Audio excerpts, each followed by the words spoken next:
Magandang araw po sa ating lahat. Hopefully matapos po yung marking ngayon pong araw na ito. So, barring any delays, hopefully matapos by 4 or 5. The latest, the end of the day, which is 7 p.m. All articles. Yes, hopefully. So, yung most optimistic po naming assessment, around 4 or 5. Tapos po yung marking today. So walang dahilan, sir, para ma-delay yung visa ng trial sa July 6. Tuloy na tuloy yung July 6.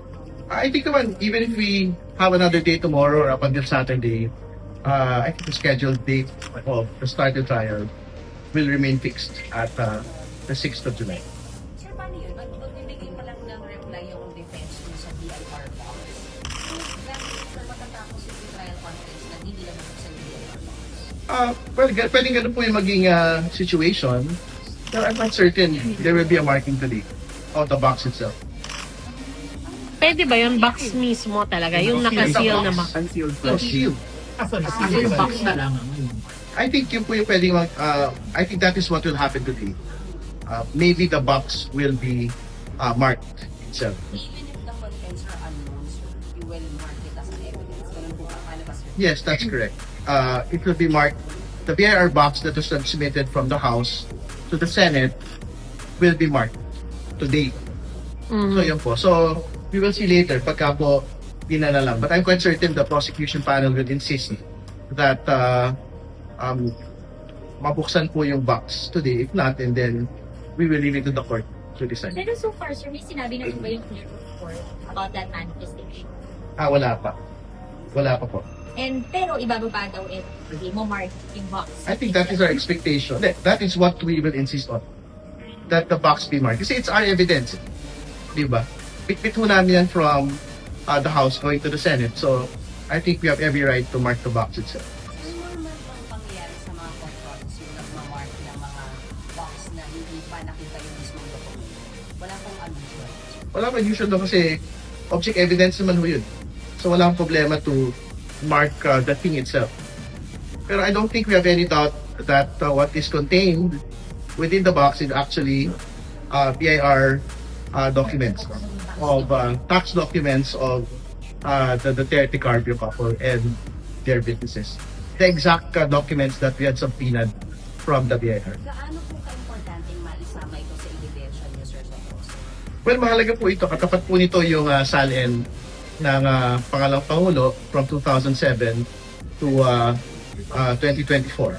Kasi this will provide a most complete picture of the financial profile of the Vice President. Kasi yun po yung serve as a baseline nung pong actual po niya ang kayamanan. So ibabangga po yung net worth in 2024 at 88.5 million.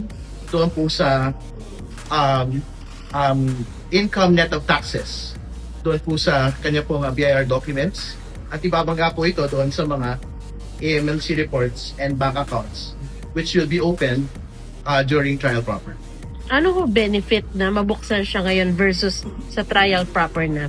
Well, mas efficiency po yung benefit today of opening it kasi syempre may pre-mark na po ito. But if it will be open during the trial proper, and then we will mark it at that point. Sir, paano may sinasabi yung defense na parang dapat may sinasabi kayo from 2007, sir? Ano yun, sir? Tama mo yun kasi like what I stated yesterday, you cannot reach 88.5 million in 2024 without actually understanding yung pong pinagsimulan po ng 88.5 million ng 2024. So, yung pong mga relevant documents, even previous 2022. And for SALN, it is 2007, which is the start of her public service, would provide us a picture as to yung pong kita niya bilang a public official, yung pong mga kayamanan po niya, particularly assets, no, na nakuha over the course of these years, at yung pong mga utang na talaga pong nakasalang, no, doon sa kanya pong SALNs. And more importantly, we would see a pattern there, particularly kung ano po yung mga hindi dinidisclose ng mga pag-aari. And like what we had previously stated, there are new evidence, no, relating to that. No? So, dalawang two-pronged yung pong impact nito pong mga bagay nito. So, a look at the financial picture and a look as to whether there are particular line items that had been omitted from the SALN of the Vice President. So, ano yun, as an example, yung cash declarations, and secondly, yung pong firearms declarations na specific to the SALN law, kailangan pong meron disclosure. So what happens if the defense insists na dapat ang gamiting documents ay 2022 onwards lang? Well, then they can insist all they want. But that is our evidence. So it is up for the Senate Impeachment Court to appreciate this particular type of evidence that we have. Sir, pero as a refresher lang, bakit pa hindi siya mabuksan-buksan? As a refresher lang. Nung pong nakaraang House Justice Proceedings po kasi, meron po concern yung BIR. Ang sinasabi po nila, kailangan daw po, this is through a legislative inquiry, and secondly, kailangan po in executive session. Ang posisyon po ng ilan sa mga miyembro po ng komite, this is not a legislative inquiry, this is an entirely separate work of Congress, which is impeachment proceedings. No? So, kung yun po yung posisyon ng BIR, hindi na ko talaga mabubuksan dito. Hindi ba? Pero ang posisyon ho ng iba,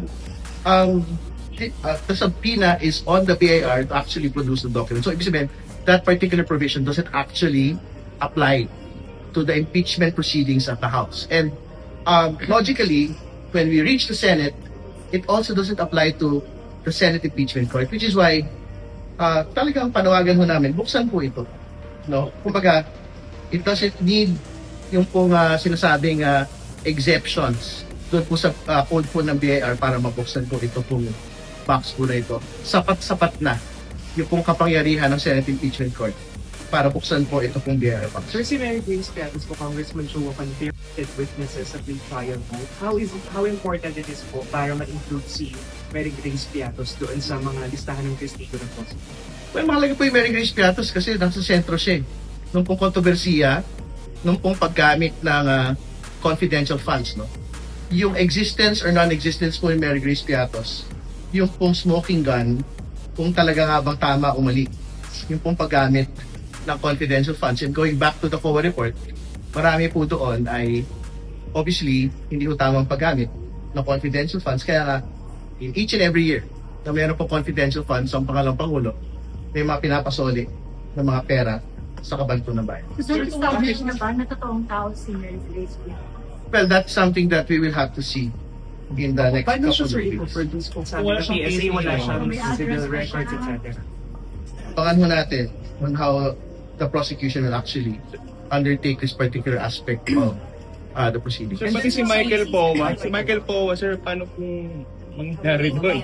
Kasi Testigo, you already tapos mentioned, sa sir, defense. na witness din daw po siya ng prosecution.